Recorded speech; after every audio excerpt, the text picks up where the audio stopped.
You were already a bad person in life. So, in death, now you have this new weapon.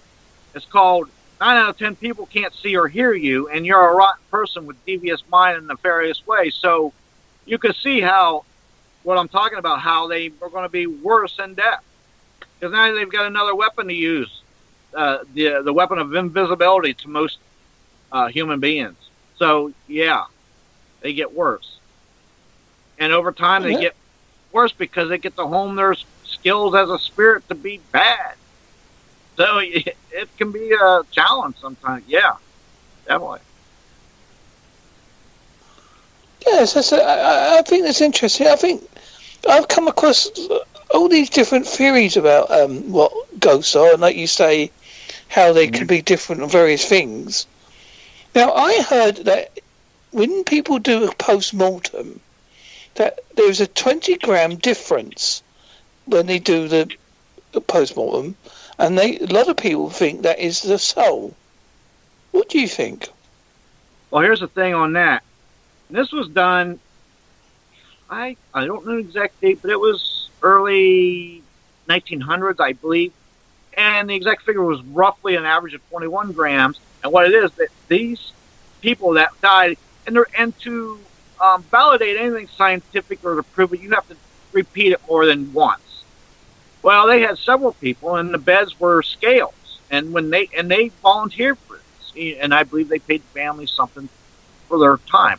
So when these people died, they knew within a matter of seconds or whatever it was that they were 21 grams on the average lighter, and they repeated it. So that's kind of a scientific fact. So yeah, that is your life soul, your spirit, your soul, whatever you want to classify it. That is what that is. Because here's the other scientific thing of it all: we are living, breathing, biological energy, and energy doesn't die. If you don't believe in religion or spirits or none of that, if you just believe in hard, cold facts, you can't look.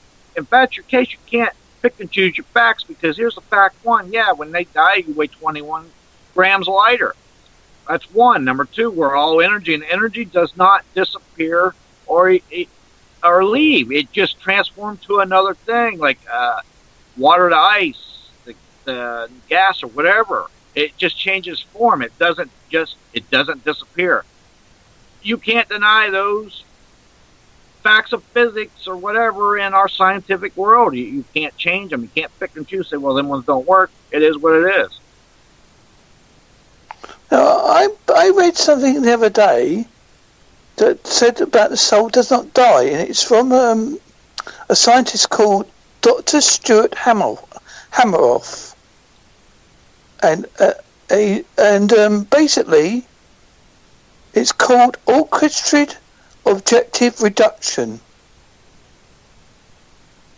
And what do you say that happens again at the beginning? Soul doesn't die. Is that what you said? Yeah. It's basically to do with a scientific study. Mm-hmm.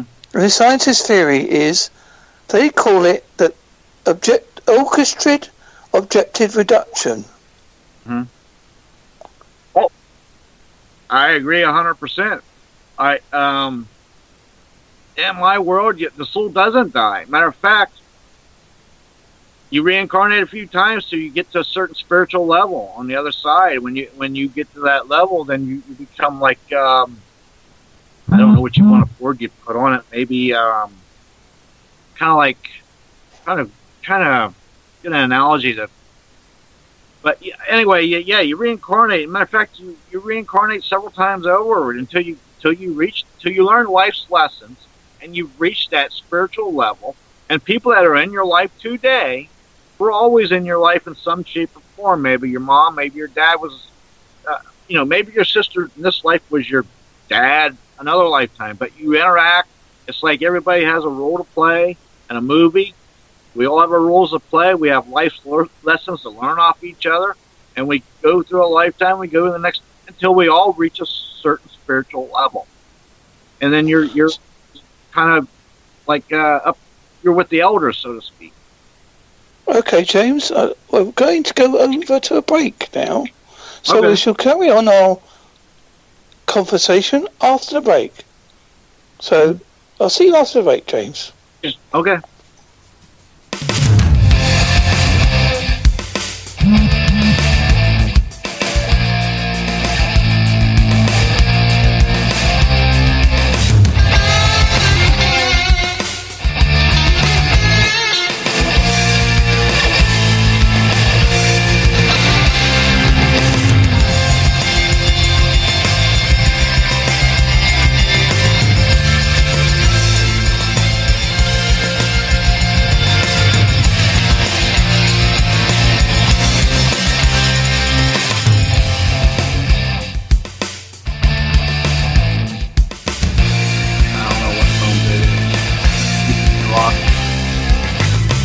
Wish I knew.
Listening to WBHM Digital Broadcasting,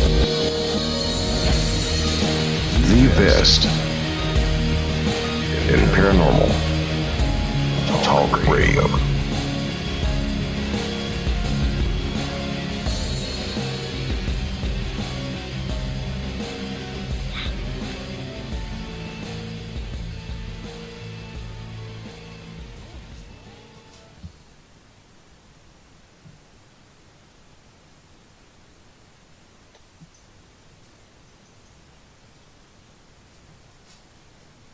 Hi, James. We're back on now.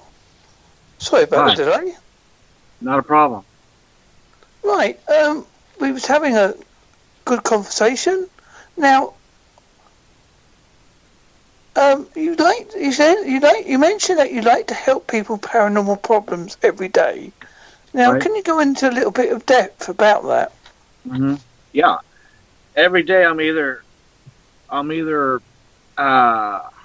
dislodging spirits, attachments from people, crossing over a spirit somewhere in somebody's house, doing an investigation, doing a house cleansing, and if they're within 100 miles of my house, I'll investigate or help them with that, boots on the ground. If not, I help them through my group, either with information or whatever it may be to help them. If they need information, I'll give them the best information I have. If they need somebody that's close to their area that can help them, that whatever way possible, or educate them. Even like I have my show. I started out with the premise that when my guests come on that are very well experienced in the paranormal, that maybe whoever watches can pick something up to help them. So I try to use different venues to help people with paranormal problems, in real life, by my show, by my groups. However, the more outlets I can reach out to help people, the better odds of helping more people. How do people go about contacting you then? You can contact me. You can PM me. I'm easy. It's not like, I'm easy to get a hold of. Just PM me, or you can go through my group, Spiritual Paranormal. Either one. It's a public group. You can go in there and I don't know, post in there or PM me. Just PM me, or if you're looking just for some information, you can go in my group. You don't even have to be a member. You can just go in and look down. I've got information on just about everything somewhere along the line. I know you've been in paranormal since 1988, so I'm going to ask, what is the scariest place or ghost you've ever come across? There's so many, but let's see. I investigated a place in 1989. It's not even there no more. It was an old asylum. It stood on the land where Foxwoods Casino is now in Connecticut, and it was an old asylum. It was been shut down for years. And when I lived on the East Coast, and I had some friends there, and they knew all the local legends and stuff I didn't know. And I use them for like my scouts, because on the weekends I'd investigate, and I did most of my investigations all by myself. So I went to this place, and it was truly it was scary. I could feel it, like as soon as I walked in. I was not welcome there at all. It was your classic cliche. It was heavy, and it was trying to push me out. I mean, it was just kind of a spiritual battle. I didn't stay very long, not because I was scared, but because I didn't want to bring something home and piss it off, because there was real evil in there. And it was bad. Things were, what was it? I can't prove it, but a board fell over. I mean, it was weird. It was leaning against the wall, and how it fell straight forward to me, was a spirit throwing it at me. But I mean, that was scary. It was scary. That was a scary one. Even the house cleansing I did just a couple of weeks ago, that was a real spiritual battle. It was some serious evil in there. It was not so much scary as just a battle. But in my earlier days, yeah, that one, where that old asylum was, that was scary. That was pretty scary.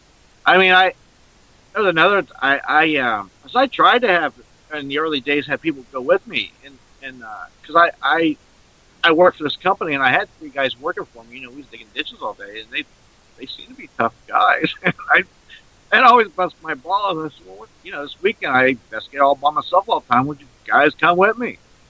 So they went with me, and we did no longer get there just as sunset. It's the middle of the woods in the middle of nowhere, a mile hike in. It was just old foundations, and the place was called Hack, Connecticut.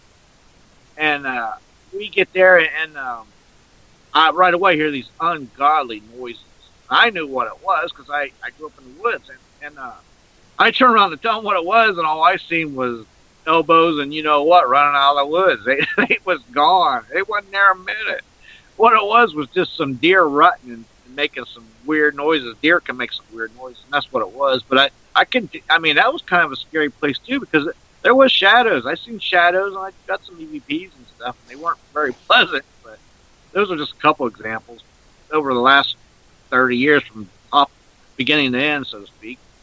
There's a lot in between, but yeah, I've conditioned myself. I mean, you can't, if you show fear and scare, that just feeds, especially negative stuff. It just feeds. You can't have it. There's no room for it. What inspired you to become into paranormal then? It's a good question. I don't know. When I was 5 years old, in like 1969, I watched Rosemary's Baby, and I don't think I've been right since. I watched it by myself, and I don't know. I just, from then on, I just always watched those, old horror shows up through, and then came about, and I knew I had abilities, but I always tried to shelve them. I was, a teenager, then early 20s. I didn't really bother with that stuff. I didn't want to be bothered with the psychic stuff. I tried to shelve it, but it was always there. And then in 86, I think it was, I was living with my cousin and his aunt, and with my abilities, I've had spirits always around me, or attracted to me, or follow me around, or come to me for some reason or another. And we hadn't. It just